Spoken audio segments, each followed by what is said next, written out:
Friends, నేను మీ trendy Anusha. ఈరోజు సరికొత్త వీడియోతో నేను మీ ముందుకు వచ్చేసాను. అదేంటో అనుకుంటున్నారా? ఏం లేదండి, వాసవి అమ్మవారికి పౌర్ణమి సారి సమర్పిస్తారనమాట మన ఊరిలో.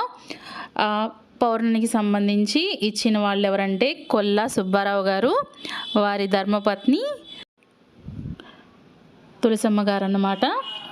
వీరు సారికి సమర్పించవలసిన ప్లేట్స్ అన్నమాట. ఇవన్నీ కూడా చూడండి ఫ్రెండ్స్, బోలెడన్ని రకాలు, చాలా కొత్తగా డిఫరెంట్గా బాగా చేశారు వీరు. ఇవి వచ్చేసి చిలకలు,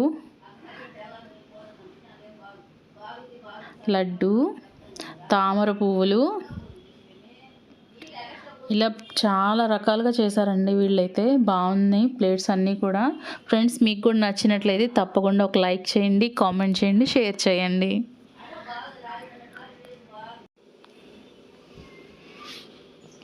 చలివిండిని ఇలా వీళ్ళు ఫ్లవర్ డెకరేషన్తో తయారు చేశారు. బంతిపూల దండలు, తమలపాకు మాల అమ్మవారికి సమర్పించడానికి, కలువ పూలు కూడా ఉన్నాయి, కలర్స్తో సహా పెట్టారు వీళ్ళు.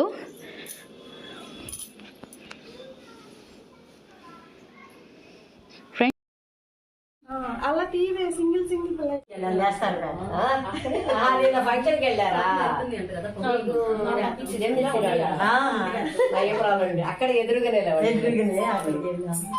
మమ్మాయిని దర్శి ఇచ్చామంటే ఎవరికి ఏంటంటే ఇట్లా చెప్తేసరికి అత్తయ్య మనం వెలిగి అట్లా ఇప్పుడు కూడా తెలిసే బ్రహ్మాండం. అవి రెక్కలు ఊడిపోయినాయి లక్ష్మి. చాలా జాగ్రత్తగా తీసుకురావాలి. వీళ్ళందరూ కూడా వాళ్ళ family members and plus friends అన్నమాట. స్టార్ట్ అవుతున్నారు.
స్వామివారిని దర్శించుకొని ఇప్పుడు వాసవి అమ్మవారి గుడి దగ్గరికి బయలుదేరుతున్నారు.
లక్ష్మి ఎంత కష్టపడుతుందో.